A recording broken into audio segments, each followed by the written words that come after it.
வாங்க பட்டு புடவை எனக்கு துவைக்கலாம் தெரியாதுங்க எப்படின்னு ஃப்ரெண்ட்ஸ். பார்க்கலாம். பட்டு புடவையெல்லாம் துவைக்கலான்னு தெரியாது ஃப்ரெண்ட்ஸ்.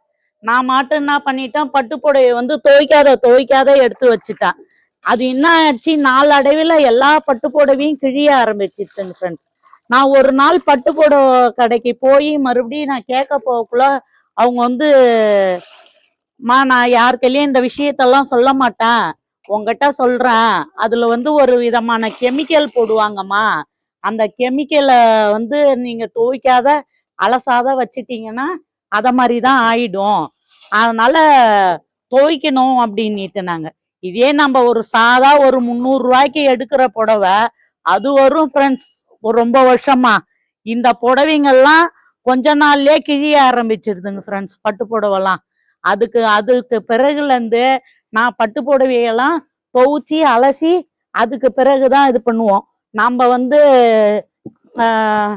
பவுட்ரு லிக்விட் எல்லாம் போட மாட்டோம் ஃப்ரெண்ட்ஸ். ஒவ்வொரு புடவை தனித்தனியா, ஏன்னா பட்டு புடவை எல்லாத்தையும் ஒன்னா ஊற வைக்க கூடாது.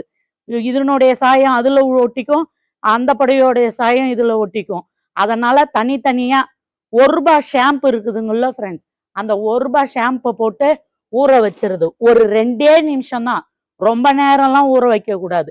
அப்படியே அந்த 2 நிமிஷத்துலயே அதுல உள்ள அழுக்கெல்லாம் கிளியர் ஆயிடும். கிளியர் ஆனோடனே இந்த இப்படி குமிக்கி அந்த ஊற வைக்கிற யானத்திலேயே இப்படி குமுக்குனீங்கன்னா அதுல உள்ளதெல்லாம் வந்துடும்.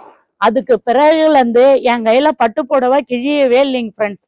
இது தெரியாத நான் ஒரு 10 புடவை கிட்ட கிழிச்சு எடுத்துட்டேன் ஃப்ரெண்ட்ஸ். இது தெரியாதே நிறைய பேர் இருப்பீங்க, இத மாதிரிலாம் தெரிஞ்சுக்கங்க. இத மாதிரி ஒரு 2 நிமிஷம் ஊறின பிறகு ஒரு நல்ல தண்ணியில எடுத்து போட்டு அலசி, ஒரு 2 அலசு அலசிட்டு 3வது அலசுல கம்போர்ட்டரை போட்டு அலசி பட்டு புடவைங்களை காய வச்சு அயன் பண்ணி எடுத்துக்கோங்க. அதுல உள்ள கெமிக்கல்லாம் போயிடும். இதுல ஒரு விதமான அந்த முடப்புக்காக ஒரு கெமிக்கல் போடுவாங்களாம். அந்த கெமிக்கல் வந்து அந்த முடப்பு தன்மைக்காக இருக்கிறதுனால நம்ம என்ன பண்ணுவோம், பட்டு புடவையெல்லாம் ஐயோ அலசவே கூடாதுன்னுட்டு நம்ம இது பண்ணுவோம். அப்படிலாம் இல்லைங்களாம். அப்புறமா தான் அவங்க சொன்னாங்க, அதுக்கு பிறகுல இருந்து இப்ப பட்டு புடவைலாம் இது நாங்க எங்க ஃபங்க்ஷன் போயிட்டு வந்தாலும் ஒரு அலசி நிழல்ல உலர்த்தி காய போடுங்க. வெயில்ல போட்டீங்கன்னா கலர் தன்மை போயிடும். அதனால வெயில்லாம் துவைச்சு காய போடக்கூடாது. சாதா புடவையெல்லாம் வெயில்ல போடுற மாதிரி இந்த புடவையெல்லாம் வெயில்ல காய போட முடியாது. நிழல்லே போட்டு உணர்த்திக்கிங்க. உணர்த்தி அலசி அயன் பண்ணி எடுத்து வச்சுக்கோங்க. இதான் ஃப்ரெண்ட்ஸ் பட்டு புடவையின் ரகசியமே. தெரியாத 10 பட்டு புடவை கிழிச்ச ஒரே ஆளு நான் தான். உங்களுக்கு தெரியுங்களா?